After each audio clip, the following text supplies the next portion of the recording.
We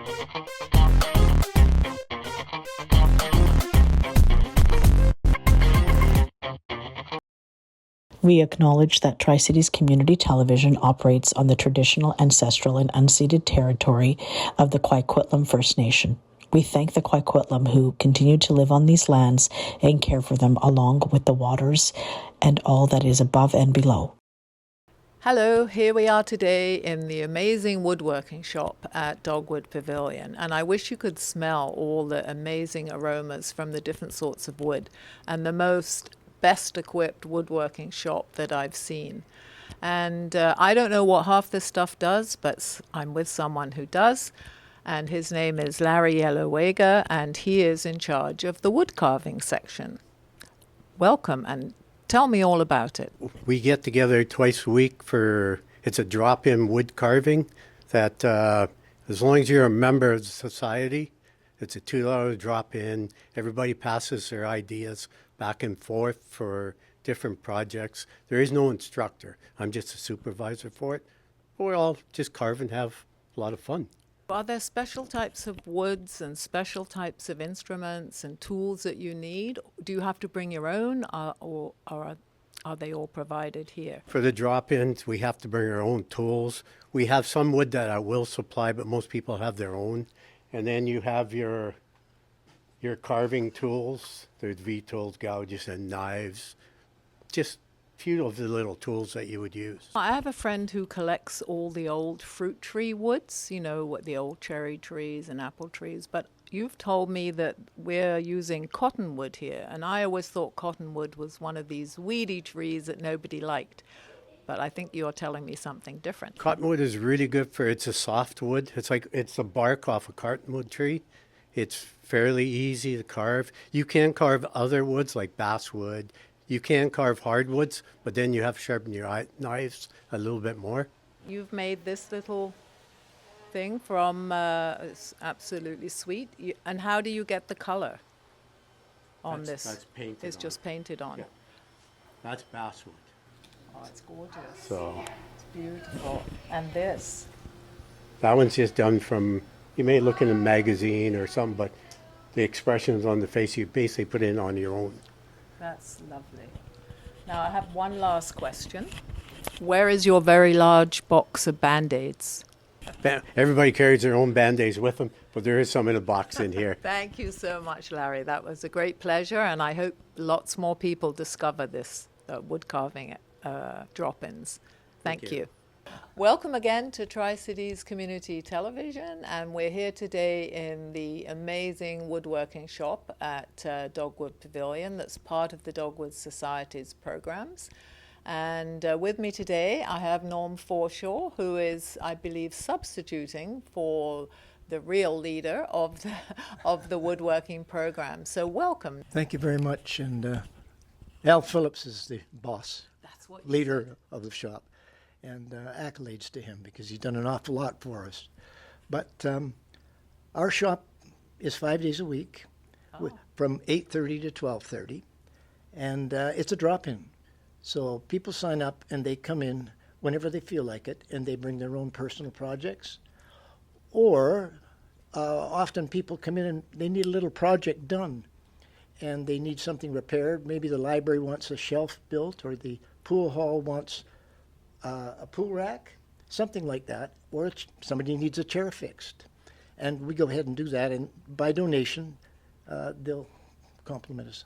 It's nice to see one area of the city, and all volunteers obviously, helping out with other areas.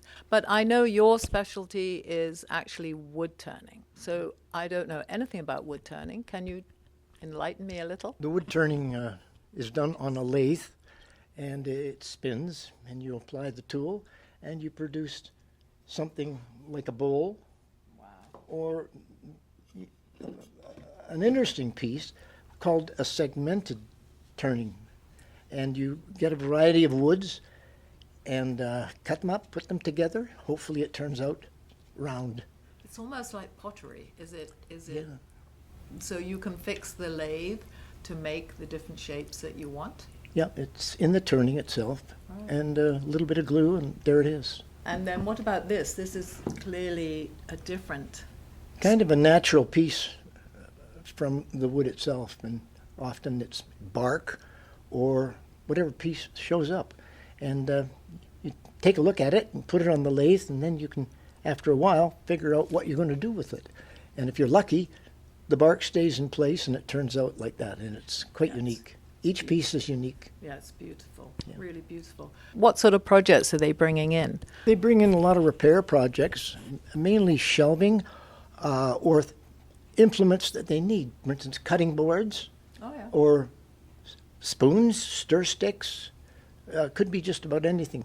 And a lot of people come in here and they don't have a lot of experience. Others come in and they have a lot of experience. We don't teach. It's not a course, but one person helps another. Nice. And we pass on our skills that way. And so you have a mix of ages too. So maybe newly retired people, or because you can't come here, I don't think, until you're 50. So you have to wait. And once you are, so you could come and learn from people that have been making things. Do you have like retired carpenters and people that have spent their whole lives in the woodworking industry? Sometimes. They come from a variety of trades and experiences. It's amazing the number of people that have that much experience, and they apply themselves. And it's amazing what they can do and what they pick up. They have a knack for it, and away they go. Yeah. And some of your pieces you for sale, and you use the money that you raise to buy more equipment or different things that you need for the shop. Where could people look at some of the things that you've made, and where are they for sale? Well, we have a craft show twice a year, and that's, of course, public. And we bring our various projects that we do during the year, and in Saturday and a Sunday on a weekend, we do sell it. And there's also a store in the main foyer, which has pieces from just about every hobby shop. And that's what we are, basically a hobby shop. But we like to put things on display, and if they want to donate and buy something by donation, they're welcome. And a lot of the money goes back into the box for sandpaper, glue, repairs, whatever. Now, just one final question. I'm smelling this lovely wood, and I can only identify cedar. What are the other woods that you're using? Pine, maple, cherry, mahogany. Thank you so much, Norm, for sharing your stories about the people that use the place and all of the expertise that's here. And I look forward. I think I'll definitely come to that sale, because your things that you're producing here are beautiful. Thank you very much indeed. You're welcome, and you're welcome to come and join our shop. Oh, I might be using those Band-Aids that I was asking someone about. But thank you very much. Thank you so much for watching Tri-Cities Community TV, and our program came to you today from the Dogwood Pavilion Woodworking Shop. Thank you.